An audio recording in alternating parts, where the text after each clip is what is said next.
Welcome back to another episode of the Buffalo Happy Hour. Mike, what's going on? Derek, we are downtown, and we have two wonderful guests that are going to educate us, as well as our community, on all of the special work that they do. So we should start with introductions and then titles, if applicable, and then dive into all things local Buffalo nonprofit. Awesome. Well, thank you so much for having us today. My name is Carolyn Welch. I'm the Executive Director of Wedi. And I'm Erin Kelly, and I am the Director of External Relations. So what does Wedi stand for? So Wedi stands for the Westminster Economic Development Initiative.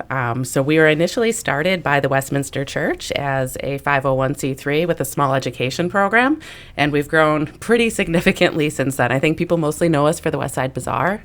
That's really our kind of crown jewel that people see most in the community. But we're much larger than that. We're also a CDFI, which is a community development financial institution, and we run education programs for English language learners. So how did the church start that? The church started Energy as a program on the West Side to help students out who needed homework assistance. And as the program started to grow, the church realized they needed to turn it into a 501c3 in order to have the program be able to support itself. At the same time, the church was very interested in the development of Grant Street. So we actually started out on Ferguson Avenue. That was their first project, and they were doing a lot of work with the housing over on Ferguson Avenue and really trying to help flip the neighborhood over. But then, as they got into the work, they realized that people needed more opportunity on the West Side. So it became a small business organization, and we started funding entrepreneurs who aren't eligible for bank loans. So maybe they have great experience, they've been a chef for 20 years and they want their own restaurant, but they might not have the credit in order to start their restaurant that they want to do. So they can come to Wedi and be able to get that business loan to start up their restaurant and then eventually move forward into becoming banked. Sure. That's awesome. Most people don't know the work behind the scenes to start a business, especially for people that weren't born in this country. So it's nice having this outlet. And honestly, some of the biggest, like you were saying, the West Side Bazaar, some of the biggest hotspots in the city have the same sort of startup story that most people don't know at all. So what was it like for both of your standpoints, just to kind of see Wedi transform from start to where you are today? Well, honestly, Wedi has grown so very organically. It's really been cool to watch. I've been with Wedi for 5 years. We've been incorporated for 11 now? No. That's 11 is when we started West Side Bazaar. So 2006 is when Wedi became a 501c3, and it started with one staff person. Wow. And basically no budget. So we've gone from that to today where we have 35 staff and a $2 million a year budget. Wow, that's awesome. So and it really is just natural growth. Like the West Side Bazaar, it's kind of fun because our founders are still very involved. So the first West Side Bazaar was in 2011, and it was down at Global Villages on Grant Street was the initial space. Louise Sano was one of our initial businesses in the West Side Bazaar, and she's still there today. It's right beside Gershio. Yep, right next to Gershio's. I cannot recommend her more. You need that weird gift for somebody that has everything? Go talk to Louise. She will hook you up. But we were only there for about a year, and it was just tables, and somebody had like a crock pot with food. But it was so wildly successful, they signed the lease down at 25 Grant Street. So we went from a couple hundred square feet to 3,200 square feet. 4 restaurants, I think 10 retail sites, and 5 street food concepts. And they will tell you that they were hesitant to even sign a lease for the space, our founders. They were supposed to sign a 5-year lease. They're like, yeah, how about we do 3? And the first day it opened, it just completely blew up. It was incredibly busy. People loved it. It was the buzz in the city of Buffalo. Yeah. They actually even started it without tables. They thought it was only going to be a takeout joint. And then they quickly realized that, no, this is really taking hold. So, the heart of the bazaar is being a small business incubator, but it's really turned into a cultural hotspot for the city of Buffalo, and I think kind of a sign of pride for the city of Buffalo, because we're in almost every tourist blog, like what to do when your family comes into town, where to go when you come visit Buffalo, come to the bazaar, try the food, have the experience. So it's really been neat to see that evolution, and now we're moving into kind of the next phase. We bought a building over on Niagara Street that's 15,000 square feet. Wow. And that is going to be our next bazaar. So it's just taken such a strong hold on the city. We have over 120 businesses on our wait list. And it's still, when you go there, it's elbow to elbow. we need to grow for our customers. How does a business get on that wait list? They can go right to our website, the www.wedibuffalo.org, and they can start the application process. We right now are only able to service really restaurants and retail businesses because of the setup. We're not able to do service industries. And then, depending on where you are in your business formation is kind of how you get on the list. So we have over 120 businesses, but they're all in different levels of where they are in terms of being ready to open. Some are ideas and some have moved through more business planning process that we offer here. And it's a puzzle too. Like, you don't want to have 7 Thai restaurants. There might be 7 people who are ready to launch, but we can't have 7 of the exact same thing. It's kind of interesting. It's not about competition. It's about collaboration. Which is an awesome way of putting that, because you guys are currently, which even when you move, it's not that far away at all, very close to Buff State. And having Buff State so close, they have a small business development center. Do you guys work with them at all? Yeah, we work with them quite frequently. Okay. We actually just finished up a micro grant program. We gave out $1.5 million in conjunction with the city and the Buffalo State Small Business Development Center. That's amazing. Yeah, completely amazing. All grants to small businesses that needed assistance. So, because when you were talking about going through the process, having the Small Business Development Center help you with starting a business, doing the market analysis, and then diving into all the different paperwork, that kind of helps you guys understand if it is an idea or if it is a business. So I think that's really cool, because you're incorporating so many different elements into the community to then start someone's American dream, specifically with people that are coming here for that. So it's not... I mean, really, I always struggle when people say that the American dream is dead, because it's the furthest thing from the truth. It's not. It's not dead in Buffalo. Not at all. We're booming. And then especially, we've recently just talked to 43 North, and they're just like, it's insane. I mean, there's so much paperwork on the back end of people just trying to get in, just a foot in the door of just like, I have this idea, I already have this, I'm already at this point, like, what else can I do? It's fascinating, which from our standpoint, we're wearing green, unplanned, but it's very fitting, not only for Wedi colors, but because of what we actually just launched. Our most recent merchandise sale is a portion of all proceeds are going to be donated to you guys. So we're just super excited with that. And then naturally it's a green sweater. So it all just kind of fit. Yes, and thank you. Absolutely. So that's one thing that we're super excited about. But for our listeners, that's the reason why we're all here today, right? Like, hi, I'm Mike, I have a problem. So the whole point of bringing the sweaters in is just another way that we can further help the community in regards to something. Because of course we're a podcast, but we're trying. Yeah. So going back to the businesses or the people that you're helping, what is like the typical starting point for somebody that's coming and is like, I don't know where to go from here? Like, where do you see people normally start with when they're starting their business? Honestly, we see the full spectrum. We see people who are just, in the idea phase. We see people who are trying to legitimize their business. Maybe they've been doing their business out of their home and they've been doing catering just for family and friends, or selling retail out of their home, but they need to kind of come to that next level. We have people who come to us with vague ideas, and, we direct them over to the Small Business Development Center, Women's Business Center. There's many small business organizations in the city to kind of help them get to the point where they have a solid business plan and they know what they want to do and how they're going to execute it. A lot of our businesses are very micro. Our loans are $500 up to $20,000. So we have people who have started businesses with like literally $2,000, and some of them have turned wildly successful. Do you want to tell them about Christine? Oh my gosh. Christine was the Entrepreneur of the Year last year, and we're going to have a new one, and she's going to announce it this year at Winterfest. Reasons to go to Winterfest. But Christine now, she does a medical transport business, and she now has an exclusive contract with ECMC. And how long did that take? 2 years? Wow.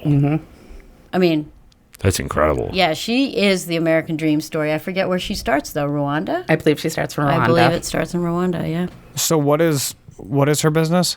It's medical transport, so people who are in wheelchairs or whatever and need to get to an appointment. Oh, okay. Yeah. So it's like an ambulance, but not an ambulance. Exactly. That's really cool. Yeah. Good for her. It's such a cool idea, too. Yeah. Are there business models that you don't accept, or maybe you can refer to a different place to get funding from? It depends on where they are. Obviously, if somebody is eligible for a bank loan, then we're going to refer them to a bank. We're not going to work with them ourselves. But for the most part, we'll work with any type of business. Obviously, no illegal activity. Right, yeah. But anything outside of that, we are happy to help and support and, It's a and get business, people going. Right. We don't do counterfeit merch. Yeah, no. We're not printing any money, nothing like this. That's love pretty that. sweet. So have you run into that situation though, where somebody is coming to you and they're like, "Can you help me with this?" And you're like, we can't." We do have to have tough conversations every once in a while. Unfortunately, with our federal funding, anything related to CBD, we're not really able to fund because you have to show that there's zero THC in it. So Right. until that becomes fully legal, we're not able to fund any of those businesses. And I think, the other hard conversations are like, this just isn't a model that's going to work. It's Buffalo. Please don't tell me you're going to open a patio bar for 2 months of the year. Like, there's those 8 months of snow we all have to deal Right. with. Yeah. It So literally just snowed yesterday. So yeah, and we try really hard. Like our motto is really, we want people to leave us better than they came. And a lot of the times that means saying, you know what, you're just not there yet. Tap the brakes, figure it out, come up with a new plan, and we can have this conversation again. And people have revelations in the West Side Bazaar while working too. It may turn out like, I actually hate dealing with people. I want to go online. Or do a ghost kitchen. I just want to make food and have it be picked up and delivered. You can figure out lots of stuff in the incubator process. So lots of people are like, oh, you help people turn into bricks and mortar. That's not for everybody. sure. You can still be business minded, but it turns out you don't want to have a store. Which is probably more common nowadays, where people Right. don't There's necessarily so many want a other brick and mortar. routes. Yeah. Yeah. Well, rent's expensive So too. expensive. So expensive. And the infrastructure and a lot of the facilities that are available in the city need so much work. It's really out of reach for most people unless you have, a pretty significant backing behind you. So for the entrepreneurs that we work with, it's funny, kind of to backtrack a little bit. When I first started going up and down Grand Street, I was like, there's all these empty restaurants. Like, this is awesome. Why aren't we using these? And I was so naive. Now I'm like, oh, I get it. It needs hundreds of thousands of dollars to bring this up to code so someone is actually able to use it. Right. So, there's just so many barriers that you don't really think about for somebody to be able to get their own brick and mortar in terms of the capacity they need to build to be able to do it. Now, when somebody comes to you, though, they need a certain projection, right, to be able to pay you, or basically be able to pay the loan back. Like, they have to have some sort of plan, right? You're not just taking people just because they have a dream and they don't meet the bank standard. Oh, I wish we could just take people Right. with a dream. But Yeah. what we do is we underwrite on 2 of the 5 C's of credit. So we underwrite on character and capacity. So, Okay. if someone comes to me, and I hate to keep going back to the restaurant example, but it's pretty much the easiest, and says, I want to start a restaurant, but they've never even worked in one. We're like, okay, let's talk this through a little bit. There's some pieces of this you might not understand. So we want to see experience in the field that they're going into, whether they've done the work before for somebody else or they're currently doing it on their own. We look at credit, but for us, credit is a little bit different than it is for a typical bank. If somebody had a bankruptcy 7 years ago, that means something much different to me than someone who has not paid their credit cards the past year. Sure. So we're able to go back and lend to that person.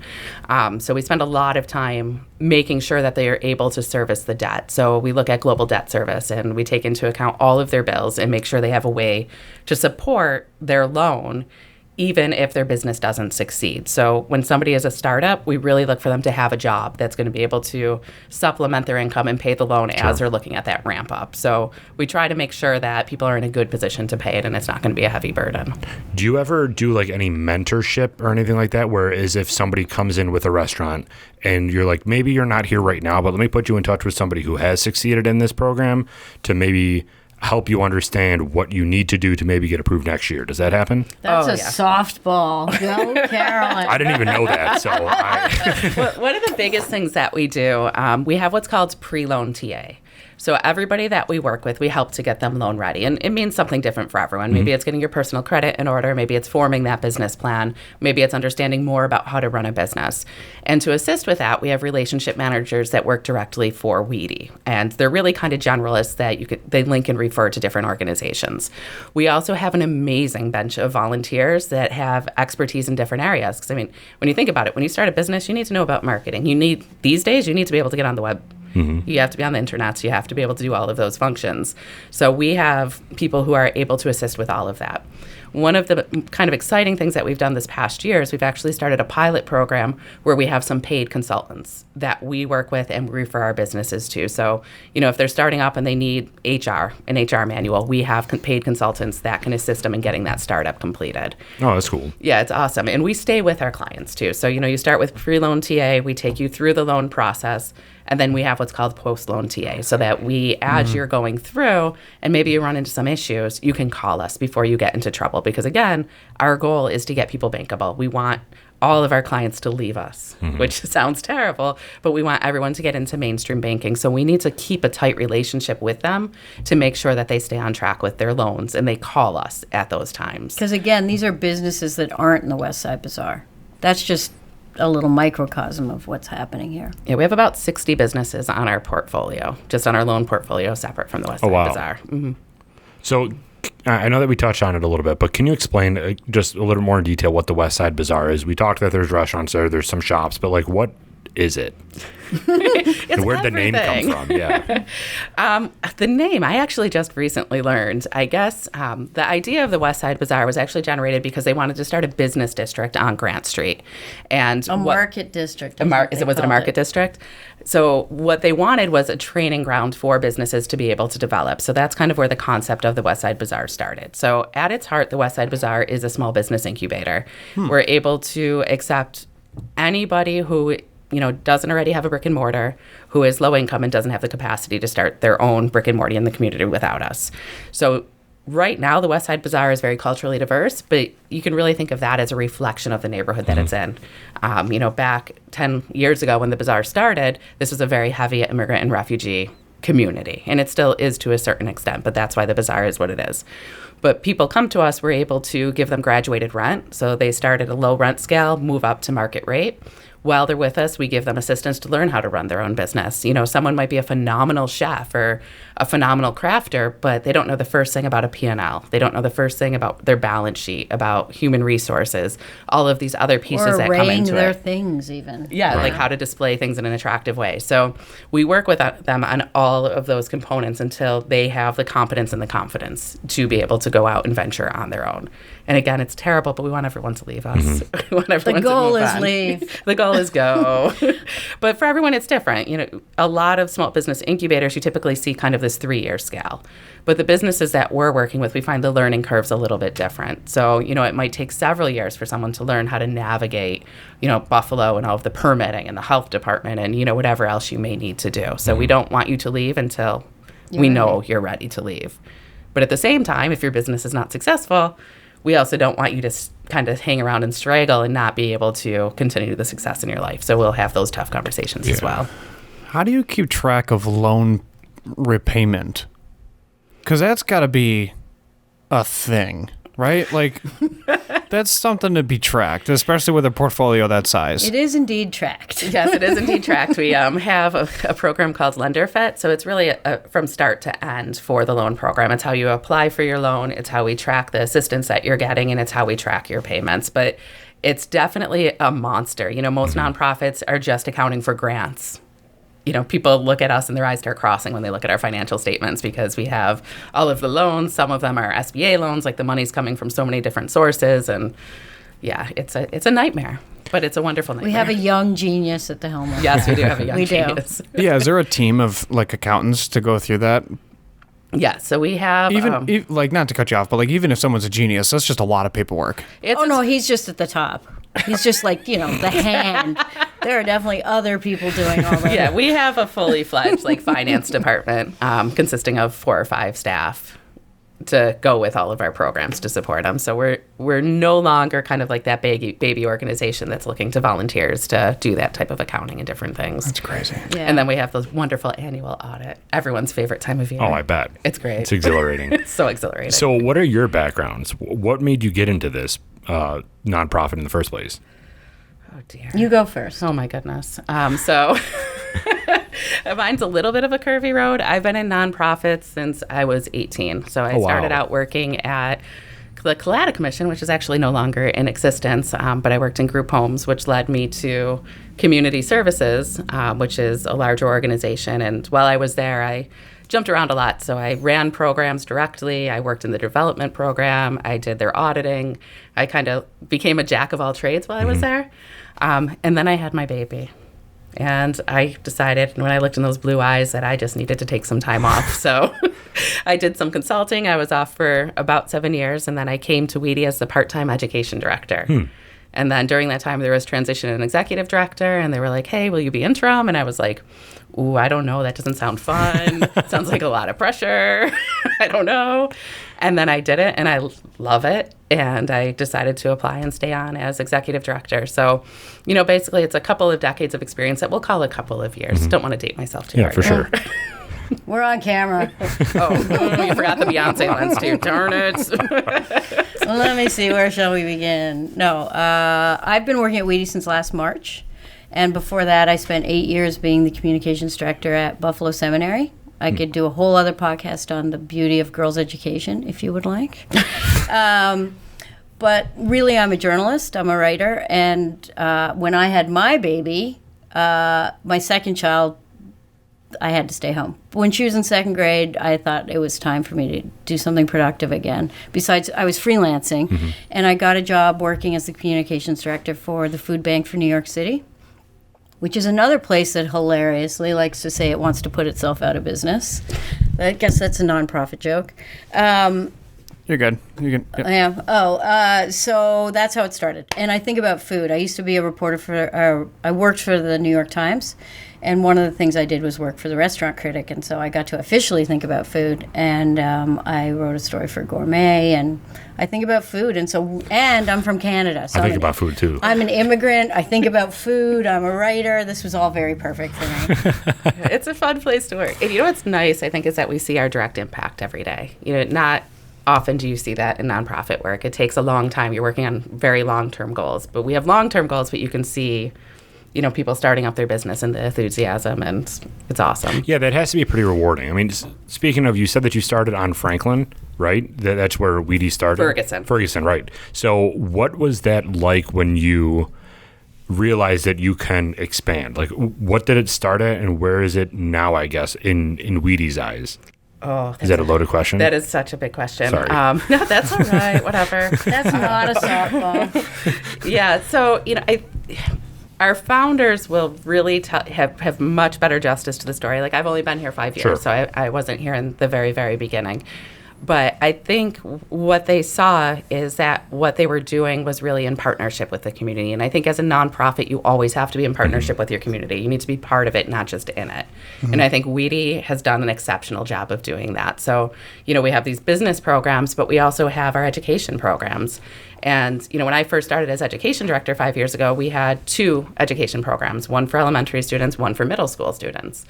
And Lafayette High School, which is the international high school in the city, said, we really need something for our students to do. So we started a high school program. And, it's really hard to get high schoolers to come to program. High schoolers are too cool for us. Oh, sure. Way too cool. Oof. But the kids love it, and they come, and they are doing amazing and great things. So everything we do is in response to a need. And we're also very careful to stay away from mission creep, which is like the worst thing you can do as Sure. a nonprofit is to creep into other areas. We recognize there's And it's other a constant temptation. It really is, because you There's want to always solve so all the much to problems. fix. Sure. Yeah. All the time. But we recognize there's other organizations that do things really, really well. So we try to stick to what we're good at, and then when something else comes up, we say, hey, partner, guess what? Here's an opportunity over here. And I think that organic growth is really what's made Wedi what it is today. That's what attracted me to the job, really, when I was talking to you about it initially, which was that the pillars are so solid and there's no mission creep. Like, we really know what we're doing here.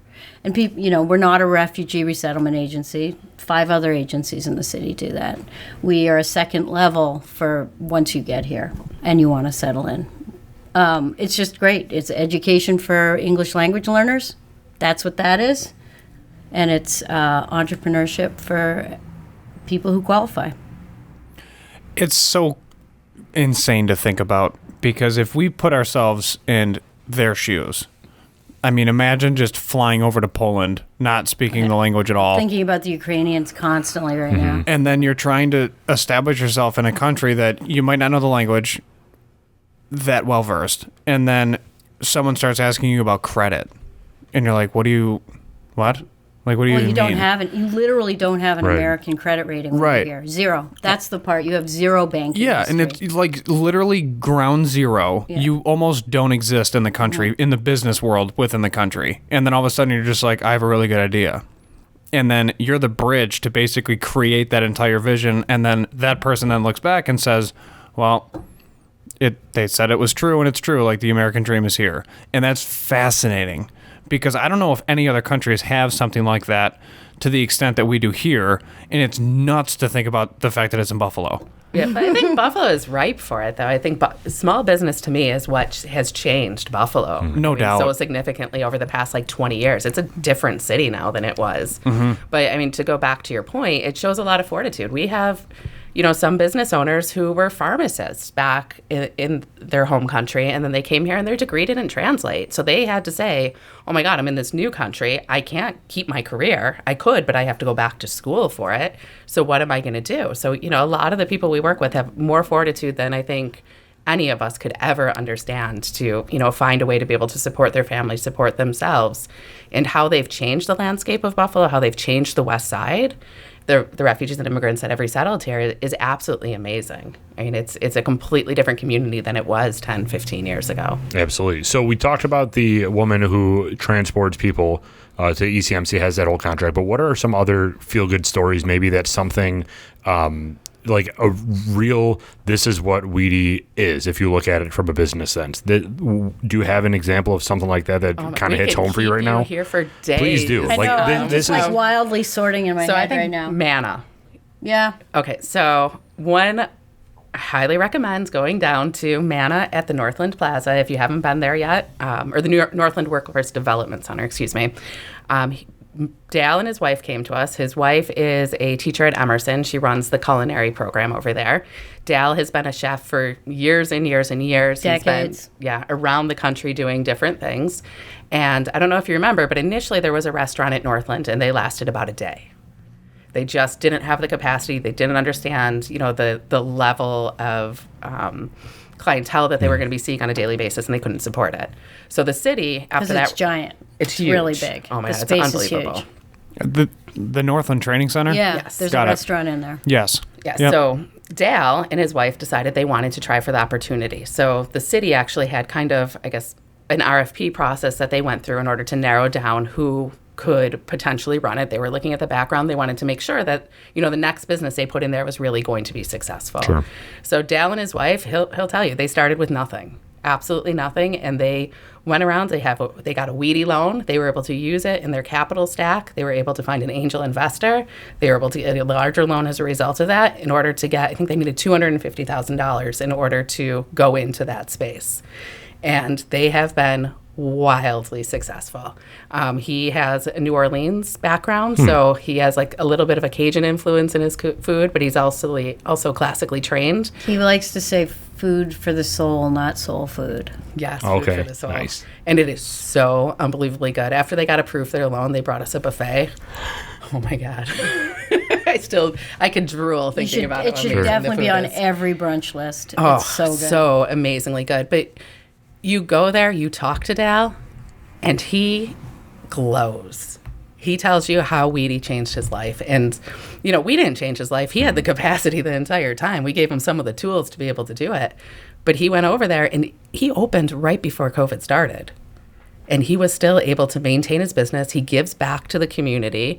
And, they're booming over there. He's doing a great job. He has a great catering business, a great in-house business. And, the brunch, yeah. Everybody should go and there. they're co-chairs of our capital campaign to build on the other side of cool. on Niagara. So I think the one thing you see in Wedi clients is just this glow. We have another client, Zawin, who Zawin started with one can The business. Can Redemption, the big place right down West Side yeah. Can Redemption. He now has 5 or 6 different locations. all over. All over, yeah, some in Hamburg. He's even in the South Towns. Oh, wow. I Yeah. think he's got one in Niagara Falls too. I just interviewed him last week, and I was like, he's an entrepreneur. Yeah, he is amazing. He also just bought a building down the street a little ways, and he has a laundromat and I think a dry cleaning That's where it business was in it. on Massachusetts. On Massachusetts. Yeah. So, you just see again, it's that pride. Like Yeah. he did it, and he's a serial entrepreneur now, and he's just going after He's it. got a giant, beautiful mural of a Burmese bird on the side of his laundromat. It's amazing. That's sweet. The cool thing about this nonprofit is that you aren't only just helping people, but you're helping people realize what they can actually do, that they're maybe too scared or just don't have the ability to do it themselves. Like that's very rewarding. And you get that different glow when you realize, sure, I needed help, but I could do this. Like this is me doing it. And I think that that's kind of what separates, and this is not in a competitive nature, but that's what separates this nonprofit from other ones, is that you're just giving people the ability to work on themselves and be able to basically take what they want to do and their expertise and just put it into fruition, which is just a different type of feeling. It's amazing. It's amazing to watch. I mean, when you see someone from start to finish when they come to Wedi, I don't even have words for it. Like, it kind of gives me goosebumps. I like to give everyone this pep talk, from the board to the staff to random strangers who I pin down, that everybody, every line in every development office and every nonprofit on planet Earth is you're making a difference. Mm-hmm. It's really true here. You can really see it. It's not even like an intangible emotional difference. It's changing the streetscape. When you give to our capital campaign, you're changing the streetscape on Niagara, and that's a real legacy for the city. Everyone's like, legacy giving, legacy. This is real legacy giving to the city. You're rebuilding the neighborhood, literally. Well, and what's amazing, too, is we did an economic impact study for our new site. Right. In the first 5 years of operation, we are going to have a $35 million impact on the city of Buffalo. Really? What is the city's response to Wedi? Like the officials or whatever. How's that relationship with the city? Everybody loves Wedi, I think. I mean, it's a nice feeling because people are excited to help. They like seeing the difference. It's an organization that I think goes either side of the aisle because, no matter what, you can get behind people starting their own Everyone's business. into entrepreneurship and education. It's actually a dream situation as a development person. Yes, and as an executive director. Huge dream. So we were talking about the buildings and how you can understand, like, maybe the infrastructure of the building isn't very sound. Do you guys get involved with that? Are you there to help maybe direct them to an engineer to be like, can you work with this person to see if this is even salvageable, or is that not in your purview? Some of our mentors can help Okay. with that. It's definitely not something in-house that we would do. We would Sure. definitely direct somebody to one of the small business organizations we work with or one of our mentors that would be willing to work with them. Because there's so many buildings in Buffalo that are just not structurally sound, but there's so much history there, and like you want to keep the integrity of it, but sometimes it's just not possible. So that's why I was wondering if you guys do that or not. Yeah, sometimes it's just not possible, but I Right. really That's would. And mission it's not. creep. Yes, it is. Yeah, Mission. sure, yeah. And it's not something that's super sexy. Like, there's a lot of grant funding out there for doing the exterior of buildings. You don't find a lot of grant funding for doing the interior. The pipes. Yeah, nobody wants to do Right. the pipes and the electric and all of those pieces, which is the important part. Right, yeah, really. They're kind of clogged. That's You the want to flush your toilet. also really expensive part. Yeah. Yeah, Yes, sewers are extremely expensive. Yes, brutal. very important. Yes, and codes are nuts, especially when you're down here. Yeah. Even from the electrical standpoint, you have to be licensed separate from other places. So if you're licensed to do electrical work in the city, that's separate than if you're licensed to do electrical work in, say, Lancaster. That's so, wild. yeah, it's a very difficult process in the electrical world, which is why you basically reach out to a couple like legitimate electrical outfits, and then they're just like, we can do it. Well, and again, that's another barrier Yes. for our businesses is to be able to explore that. I mean, it's huge to find out what the codes are. Like, there's no code person really I that you can can call in barely the read city. code, and I went to college, and English is my native language. It's horrifying. Right, yeah, really. Yeah. And then not to mention like crazy HR rules, and there's so many pieces that you have to understand to be able to run your business successfully. And legal. Yeah, Oh, yeah, legal, the very whole thing. important. Yeah, legal's insane. That was one of my questions. But once you said that you have an entire team for accounting, I'm like, then they must for legal because they basically go hand in hand. They were Okay, very can I put fortunate. money here or is that legal? Like, how does that work? Yeah, we try to stay on the up and up. Yep. By that I mean we always stay on the up and up. Yeah, really. Exactly. when somebody gets a grant or loan from you guys, are they required to be on Grant Street, or like what is the requirement on location for a business? The majority of our businesses need to be within the city of Buffalo. Okay. So I think about 65% is the number that have to be in the city of Buffalo, and 65% also have to be minority or woman-owned businesses in order for us to remain a CDFI. Oh, okay. That's interesting. And do they have to maintain location for a certain number of years, or is it no? Okay. No. I didn't know about like the minority and the women part of it too. Like that has to be required to be. I didn't know the percentage. I knew that it had to be majority. I didn't know it had to be that much of a majority, because some people are like, it's 51%, so it's majority. Yeah. No, they're very, very specific, and they're Yeah. very specific about the tracks where you can lend. If you want to go outside, you have to go through this extensive, insane application process. Is that a state thing or a federal thing? Both. Goodness gracious. Yeah, we have a lot of rules. So many layers. So many rules. layers. Yeah, that's an onion. That's a definite onion. Let's keep that onion together. Right. And it's not interesting. Yeah, it's pretty boring. That is when you need to have a drink. So. Yes. Which we know some people. Yep. So we're good. So how does somebody get involved as a volunteer, or somebody maybe that has a subject matter expert that they can provide a service to someone that you guys are working with? It's on the website. Okay. There's a form on the website. You can call us up. You can come by the West Side Bazaar. Even when I'm in the West Side Bazaar, because this office is pretty formally closed still, I hang out in the West Side Bazaar all the time.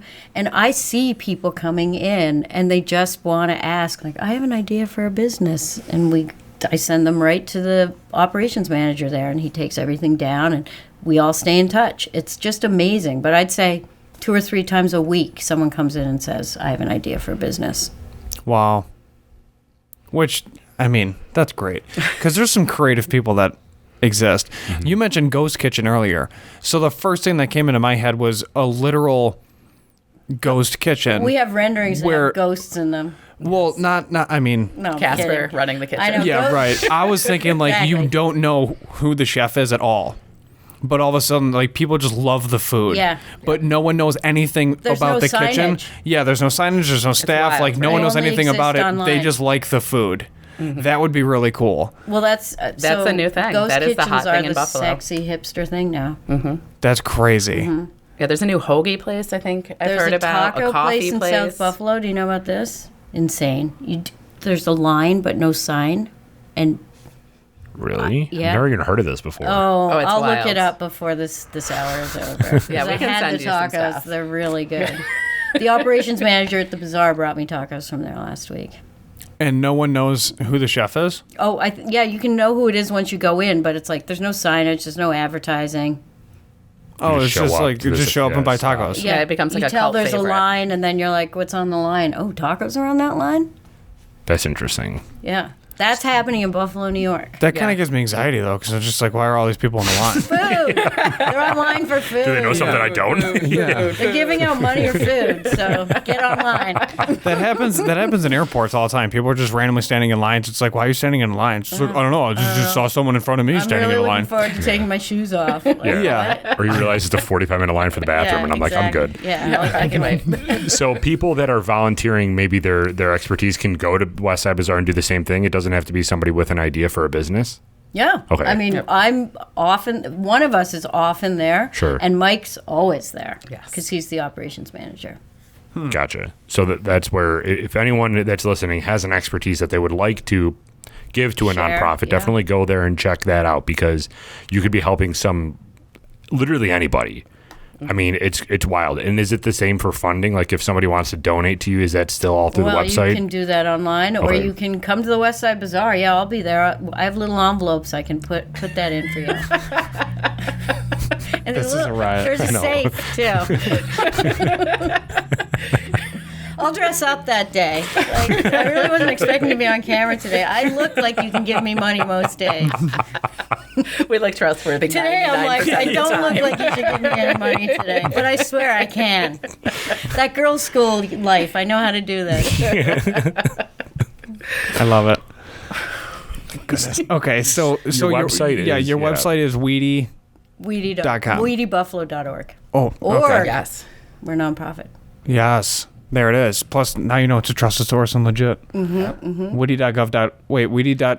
You're our ambassador. WWW.WeedyBuffalo.org. WeedyBuffalo.org. Yep. Do you have any social media? We do. We have the Facebook. We have the Instagram. I don't think The we have Facebook and the Instagram is We my have favorite. so much. You've asked the $1 million question. Yes, we have 2 of everything because we have West Side Bazaar and we have Wedi. Okay.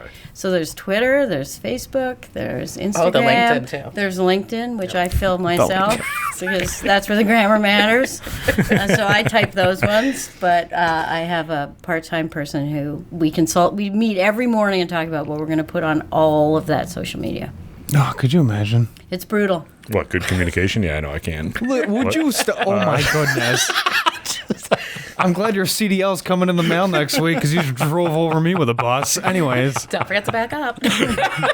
Oh, funny. All right, everybody. Thanks for your time. Appreciate it. We'll see you next week. Don't forget to give us money. Yeah, We'll so take all your money. Thanks, Legacy. is there anything that we didn't talk about that you guys, that maybe like we didn't know about that you want to bring up, or did we cover most everything? I think we covered a lot. I think we definitely, our annual fundraiser is coming up next Friday. And Oh, we yeah, would let's love talk about to Wedi Fest. Yeah. have people come to, it's not Winterfest because we're in summer, it's springish. It's hello summer, goodbye Winterfest. Yes, so that's Clever, right? I made it up myself. Nice. Yeah, because it used to be called Winterfest. Yeah, So, it's usually yeah. in February. COVID pushed this right into The end of April. yeah. Yes. But it so- keeps snowing, so it's awesome. Our snowflake motif is great, solid. So you're the reason why it's still snowing. I got it. Yes, in fact, yes. Mother Nature and I are keeping this together. Forever. So what can somebody expect if they go to Wedi Fest? the best time of their life. Perfect. Nailed it. All right, see you guys. No. No, it is. It's literally the best fundraiser in the city. Because I've lived here 12 years. I've been to Winterfest. There were a bunch. The wife of a lawyer. I have to go to stuff. This is the best one. And now I'm planning it, so it's going to be extra best one. You get bizarre food. Bizarre a nice food, buffet. Open bar. Yes. A great where is auction. it We again? have a band. We have a couple of auctions going. It's going to be awesome. At Riches, the atrium at Riches. Okay. Yep. So you can go to our website, www.weedybuffalo.org, Keeping and it it on will the west pop you side. right up to how to get Winterfest tickets. Yeah. Okay. And there's a door prize raffle, There's a 50-50 raffle, which was donated. which we'll be making that night. That's how 50-50's working. Correct. The basket Crushed it. the basket that we donated Yeah, you're in just partnership with confusing. Addie's. Oh, yeah. So we No, will that's have a basket auction. Yes, we have a basket auction as well. Yes, Yes. and we're grateful because we need that to augment our basket auction selection. Yes, and we also have a live auction with some great vacation destinations. Experiences. I was thinking about like live pigs that we can just like. Like cattle. Oh my Yeah. God. Yeah. That would I love a livestock auction. Because that's next year. Yeah, we'll When get we that on have the our own Jesus. space. Yeah, We need our own Rich's space for frowns that. upon the animals being brought in. We can't do the Yeah, little chicks only if they're and the frozen. lambs and stuff. Yeah, exactly. They have to be frozen, Nothing live, frozen and nothing live. packaged. Ship it out. Goodness. And This it's isn't going sideways at all. We're not No, having it's a for meat. keeping We're it not having a together. meat raffle either. It's not a Kentucky meat Derby's right around the corner. Horses are everywhere. It's very high end. No meat raffle. No. What music's going to be there? It's a band called Gravy. They're Okay. called Gravy Entertainment, and they come in different forms, but we're having a quartet of jazz and pop. Oh, So sweet. it's a party planning, you guys. Everyone's got to be able to hear each other talk as well as be entertained. What's the dress code for this event? Because you know how sometimes it's just like it's after work, look nice. Like, but Business work cash. is now sitting around in your house. So what's Right, that going to yeah, be? pajamas, I I don't gotcha. know. Yeah, exactly. Change out of the sweatpants. Yeah, Pants with a band. Wear pants. Yeah. Wear pants. That's going to be really good, Yes. perfect. and you'll have a lot of fun. And then I would also say people should keep an eye out for the development over on Niagara Street. There's going to be a pretty intense summer bash that we're going to be throwing this Yes. year to kind of kick We're things going to have a off. street party on July 30th. Yes. Okay, cool. You heard it here first. We haven't told anyone this. No. We're telling Love it. everyone at Yes. Winterfest. Excellent. And then how much are tickets for Winterfest? 85. Open bar, tons of food, including West Side. Unless Bazaar. you want to be a snowflake supporter, then there. There's the elite snowflake supporter for 100. Yes. Ooh, okay. Cool.